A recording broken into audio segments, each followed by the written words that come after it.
40 की उम्र पार कर चुके हैं तो होम लोन लेते समय इन बातों का रखें ध्यान। नमस्कार, मैं दिव्या, स्वागत है आपका आज के इस वीडियो में। अगर आप होम लोन लेने की सोच रहे हैं तो ये खबर आपके लिए है। भारत में कई ग्राहक, खासकर 40 साल या उससे अधिक उम्र के लोग होम लोन एप्लीकेशन के रिजेक्ट होने पर परेशानी में आ जाते हैं।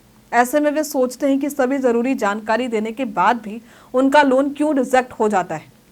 दरअसल बैंकों के लिए उम्र एक अहम फैक्टर होता है, खासकर जब लोन की राशि बड़ी होती है। 40 साल से ऊपर के लोगों के लिए लोन प्राप्त करना थोड़ा मुश्किल हो सकता है, लेकिन ये असंभव नहीं। तो चलिए अब जानते हैं उम्र बढ़ने पर होम लोन से जुड़ी चुनौतियों के बारे में। तो ज्यादा ब्याज दरें। बैंक लोन देते वक्त कई कारकों का ध्यान रखते हैं और उम्र इन कारकों में से एक महत्वपूर्ण होता है। 40 साल से ऊपर के ग्राहकों को बैंक द्वारा ज्यादा जोखिम माना जाता है।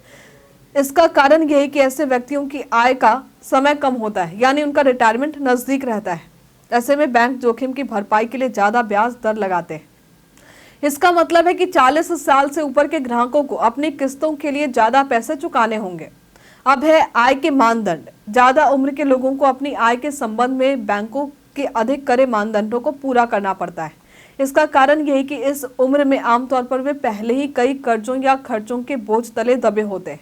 इस कारण बैंक इस आय का आकलन करते वक्त अधिक सख्ती से काम लेते हैं, जिससे लोन प्राप्त करना और भी कठिन हो सकता है।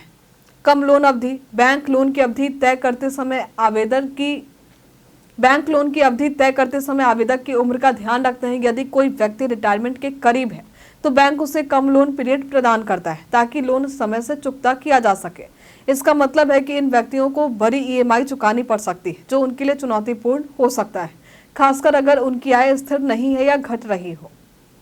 अब है 40 साल के बाद होम लोन लेते समय तो किन बातों का ध्यान रखें ताकि हमें लोन आसानी से मिल जाए। तो स्मार्ट तरीके से लोन लेना ज्यादा बेहतर है। 40 साल के बाद लोन प्राप्त करना मुश्किल नहीं है, लेकिन इसके लिए सही रणनीति अपनानी होगी। बाजार में कई बैंक और वित्तीय संस्थाएं हैं जो अलग अलग लोन योजनाएं प्रदान करती हैं। आपको अपनी वित्तीय स्थिति, क्रेडिट स्कोर और ब्याज दर को ध्यान में रखते हुए सही विकल्प का चयन करना चाहिए। उसके बाद है सही लोन विकल्प का चयन कैसे करें। तो आपके द्वारा चुने गए लोन विकल्प का बैंक के प्रस्ताव से मेल खाना जरूरी नहीं है।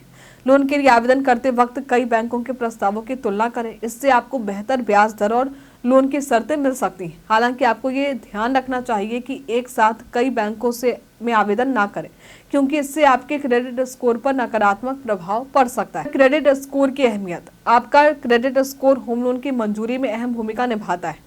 यदि आपका क्रेडिट स्कोर अच्छा है और आपने पिछले लोन समय पर चुकाए हैं तो बैंक आपको एक भरोसेमंद ग्राहक मानते हैं। अच्छे क्रेडिट स्कोर का मतलब है कि आप अपनी EMI चुकाने में सक्षम है, जिससे बैंकों को लोन देने में कोई हिचकिचाहट नहीं होगी। अब है अधिक डाउन पेमेंट करें। अगर आप अधिक डाउन पेमेंट करने का विकल्प चुनते हैं तो बैंक के लिए आपका लोन ज्यादा सुरक्षित होगा। इसका मतलब है कि बैंक का जोखिम कम होता है और आप एक भरोसेमंद ग्राहक के रूप में सामने आते हैं। ज्यादा डाउन पेमेंट करने से लोन स्वीकृत होने की संभावना बढ़ जाती है, क्योंकि बैंक को ये लगता है कि आप अपनी EMI चुकाने के लिए वित्तीय रूप से मजबूत है। तो आज के लिए फिलहाल इतना है। कि आप लोन से जुड़ी इन बातों को जानते थे, हमें कमेंट में लिखकर जरूर बताइए। हमारे साथ बने रहने के लिए आपका धन्यवाद।